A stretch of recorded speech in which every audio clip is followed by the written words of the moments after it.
বাউন্ডারির ভেতরে একজন বডিগার্ড আমাদের একজন বিশিষ্ট প্রার্থীকে ধাক্কা দেয় কিভাবে? কোটা আন্দোলনে শিক্ষার্থীদের এক দফা দাবির মুখে পদত্যাগ করে দেশ ছেড়ে পালিয়ে যান প্রধানমন্ত্রী শেখ হাসিনা। এরপর ক্ষমতার পালাবদলে পরিবর্তন হতে দেখা যাচ্ছে অনেক কিছুই। গত সরকারের আমলে সুবিধাভোগীদের মধ্যে বিনোদন জগতের তারকাদের সংখ্যাও কম নয়, এ তালিকা বেশ লম্বা। এটা এক ধরনের আমাদেরকে লুর করা, মানে এক ধরনের টোপ দেওয়া, প্রভোকেশন করা যে আসো তোমরা মারামারি করো। আমরা শিল্পী, আমরা তো আসলে মারামারি পর্দায় করি, বাস্তবে করি না। সরকারের পক্ষে সক্রিয় কিছু তারকা হচ্ছেন ফেরদৌস, রিয়াজ, মমতাজ, শমী সহ আরো ডজনখানেক নায়ক নায়িকা।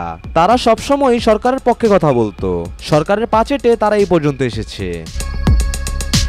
গত 25-26 বছর ধরে সারা দেশের বাংলাদেশি প্রত্যেকটা মানুষের মন জয় করেছি আমাদের কাজ দিয়ে, আমার অভিনয় দিয়ে, ভালোবাসা দিয়ে।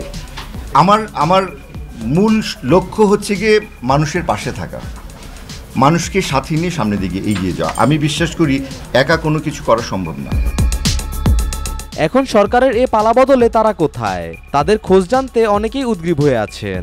অনেকেই বলছেন দেশ ছেড়ে পালিয়েছেন।